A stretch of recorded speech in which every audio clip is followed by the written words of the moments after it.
you are urging people to protest and go to the streets in Iran. This violent crackdown continues just as it has in past attempted revolutions. I mean, is it responsible to be sending citizens in Iran to their deaths?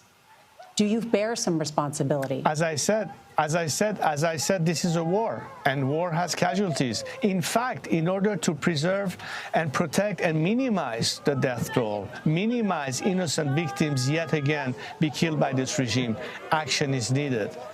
The regime is going to try and brutalize its citizenry as it has always done. But we are in a fight for liberation. I didn't ask the people to come to the streets to fight against the regime because I wanted so. They asked me to step in to help them and to be their voice on the outside world, to do everything that we can so we make this uprising successful this time. And I think we have some serious leaders that understand what is necessary, that understand the ask of the Iranian people and are responding to that. I think President Trump is responding to the call that the Iranian people have. The Iranian people have heard his words.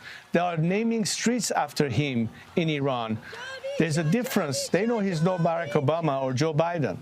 And that's why they do have a higher expectation, and we'll see what happens. And as you say, I think the president has a decision to make fairly soon.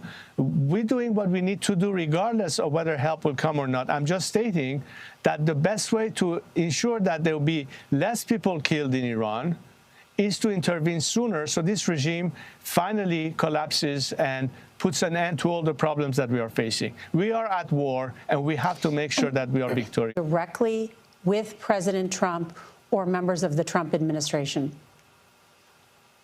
Yes, we are. And what has been your message? I think the president said it best. He said, you know, we'll see what happens. And I think part of the consideration is that they already know what we propose as an alternative, as a transition. Right now, the focus is on the immediate issue. I think the world is waiting to see in what way the Iranian people will see that they are not alone in this fight, and that the regime that has dared a response will probably get an answer fairly soon. And that's important to embolden a nation.